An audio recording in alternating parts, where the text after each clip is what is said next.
Dipersembahkan oleh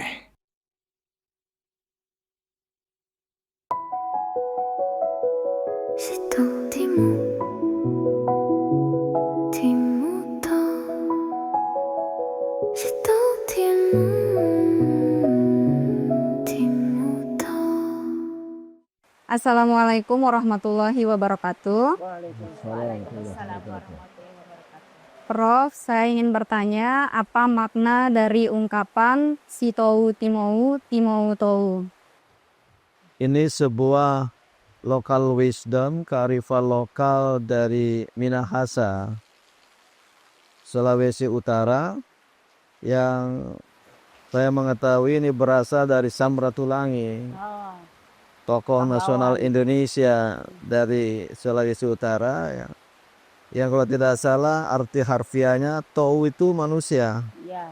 Hampir sama dengan Sumbawa tahu. Minahasa tahu, maka si tou timou, manusia yang sebenar-benarnya adalah timou tou, yang memanusiakan manusia lain.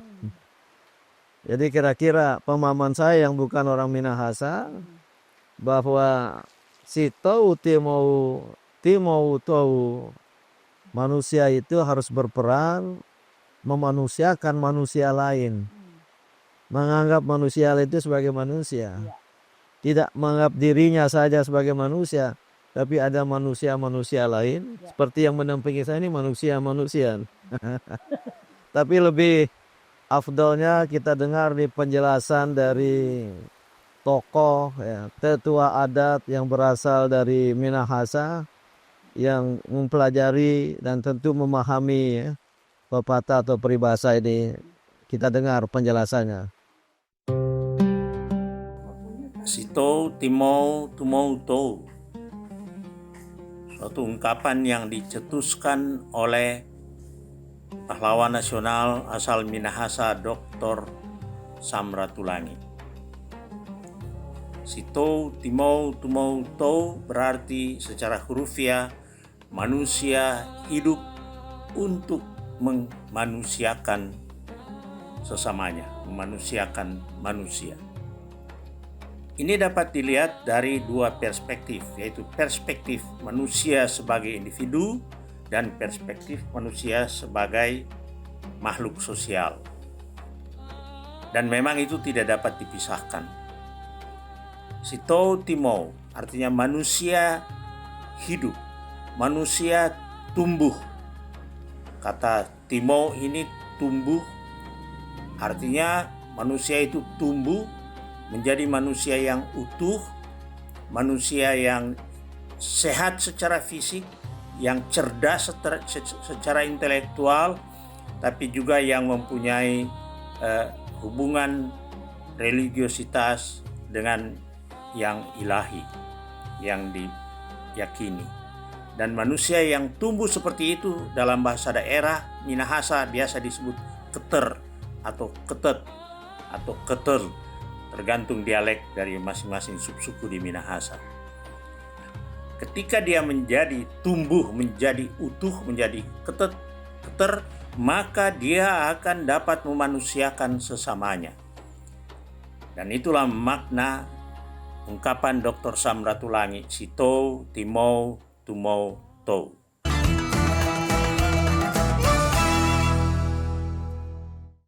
dipersembahkan oleh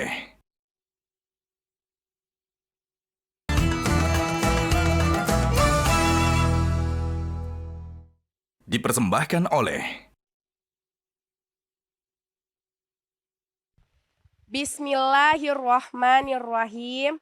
I am Rizka Nur Syahbani. I have a question.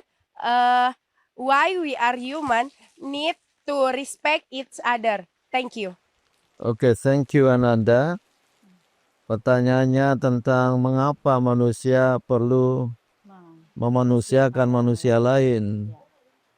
Jawabannya adalah karena manusia tidak hidup sendiri di muka bumi ini, tapi hidup bersama dengan manusia-manusia lain dan bahkan dengan makhluk ciptaan Allah yang lain, baik flora maupun fauna, tumbuh-tumbuhan, hewan, dan juga ada makhluk-makhluk lain gitu. Maka manusia tidak bisa tinggal sendiri. Dia tidak bisa hidup sendiri. Ketika dia harus makan, dia memerlukan bantuan orang lain. Para petani yang menanam bahan-bahan makanan untuk kita. Dia tidak bisa hidup sendiri. Karena untuk berpakaian harus dengan mengandalkan dukungan bantuan manusia-manusia lain yang memproduksi ya bahan-bahan pakaian, sandang, pangan, papan gitu. Oleh karena itulah manusia meniscayakan bekerja hidup bersama manusia lain, dan oleh karena itulah dia manusia itu harus memanusiakan manusia lain. Jangan menganggap dirinya saja sebagai manusia, seolah-olah manusia lain bukan manusia gitu. Itu dasar utamanya. Maka falsafah dari Minahasa ini sangat-sangat bagus sekali ya, yang saya yakin beririsan dengan ajaran-ajaran Islam ya. Mungkin apa kita harus mengulang lagi, harus betul-betul menghayati kata-kata itu demi memanusiakan orang lain, karena sekarang ini jarang sekali. Ya itulah sebabnya kita mengangkat tema ini Ya. lewat dialog Ramadan ini ya. Tidak hanya langsung dari ajaran Islam dalam Al-Quran maupun Al-Hadith, bahkan menggali dari kearifan lokal di Indonesia ini. Dan oleh karena itulah ya, manusia ini perlu belajar dari hikmah kebijaksanaan dari manapun datangnya, dan apalagi itu bersesuaian dengan agama kita, seperti pepatah dari Manado ini. Kenapa dalam Islam itu konteks beriman kepada hari akhir itu diselaraskan dengan memanusiakan manusia gitu, menghargai tamu? Tadi jawabannya sudah saya nyatakan, karena kita tidak bisa hidup sendiri. Dan tetangga itu adalah manusia yang terdekat dengan kita, selain anggota keluarga kita di rumah ya. Anak, mungkin ada keponakan, ada cucu. Tapi di luar rumah kita tetangga. Maka Islam luar biasa hadis itu. Ya, seorang yang beriman pada Allah dan hari akhir, mukminah sejati adalah yang memuliakan tetangganya. Apalagi kalau tinggal di desa khususnya, maupun di kota. Tapi di kota agak jarang. Manusia hidup secara berkelompok dalam sebuah paguyuban, guyup, rukun dan damai dengan tetangga. Bahkan saling membantu. Seperti bulan puasa ini, jelang buka puasa tetangga kita kirim makanan. Kita pun harus membalas kan. Itu antara lain manifestasi memanusiakan manusia lain dengan memanusiakan tetangga terdekat dan juga tamu. Ya, tamu yang datang dari manapun dia, kita muliakan karena dia adalah manusia. Dan yang kedua, boleh jadi dia membawa manfaat. Apalagi kalau tamunya bawa oleh-oleh. Kita pun kemudian harus membalasnya dengan oleh-oleh gitu. Makanya di dalam Al-Quran itu disebutkan walaqad karramna bani adama wa hamalnahum fil barri wal bahri wa razaqnahum minat thayyibati wa faddalnahum ala katsirin mimman khalaqna tafdila. Itu di dalam Al-Isra sudah disebutkan bahwa Allah sudah memuliakan manusia supaya kita juga memuliakan yang lain gitu. Karena kita sudah diciptakan seperti itu mulia, dan harus sadar bahwa kita itu diciptakan walaupun mulia pun kita lemah, tidak sesempurna yang seharusnya. Kenapa? Supaya kita menghargai orang lain lebih.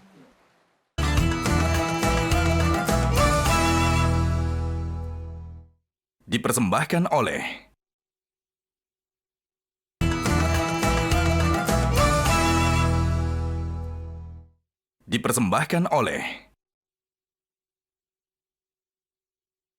Tadi Ustazah Rasyida Diana mengingat kita tentang ayat Al-Quran yang penting ya. Bahwa Allah Subhanahu wa Ta'ala telah, itu pakai fi'il madhi, pakai past tense, telah memuliakan Bani Adam. Jadi Tuhan pencipta sendiri memuliakan manusia ciptaannya bukan Nabi Adam manusia pertama saja, tapi Bani Adam, turunan-turunannya sampai kita sekarang. Allah Subhanahu wa Ta'ala telah memuliakan, ya, dengan kata kerja masa lampau.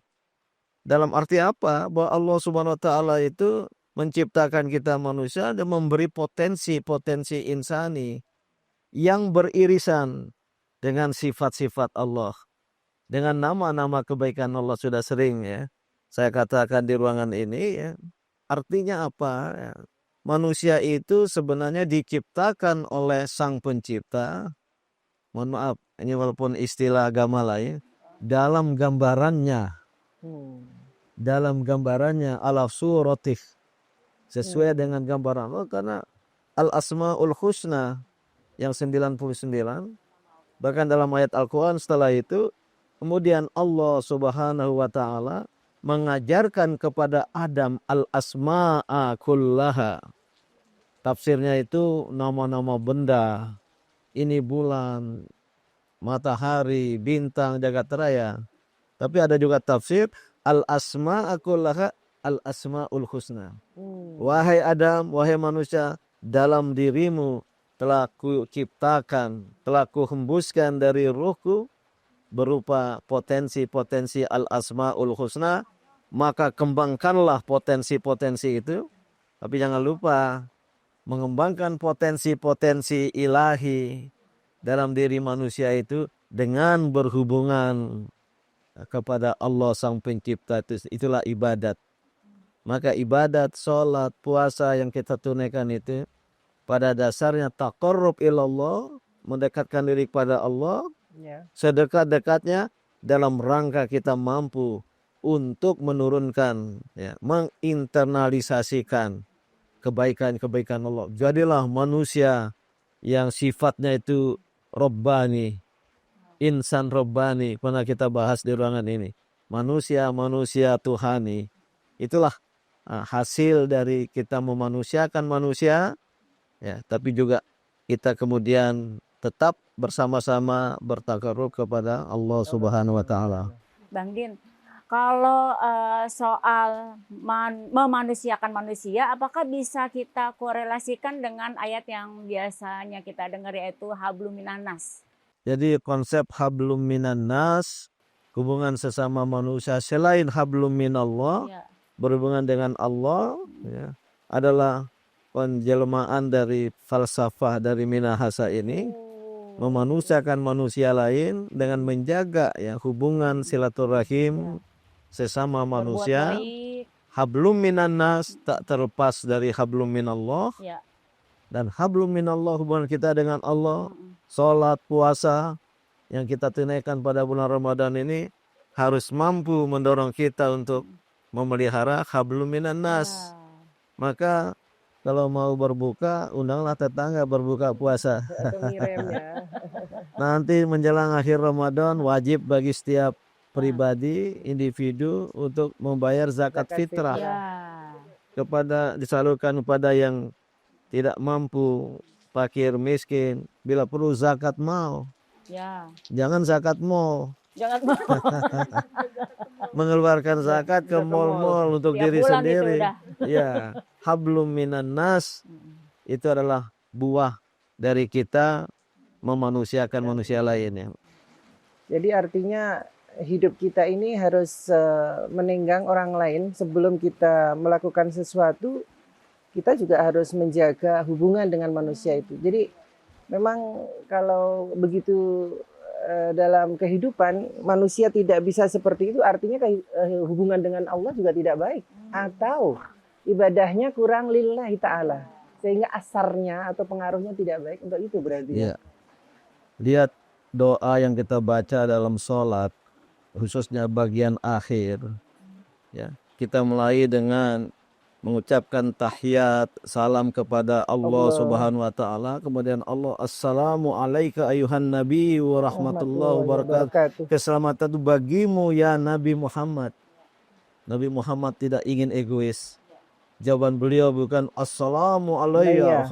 Betul, keselamatan itu bagiku. Tapi beliau berucap assalamu alaina wa ala ibadillahi sholihin. Ditutup assalamualaikum warahmatullah. Assalamualaikum bagi seluruh manusia. Itulah Islam yang rahmatan lil alamin, sebagai buah dari manusia memanusiakan manusia lain.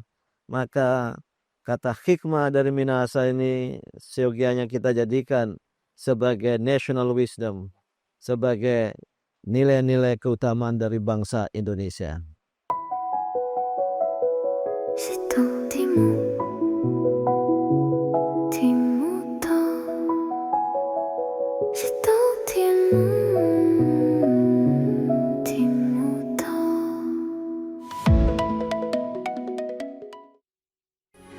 Metro TV.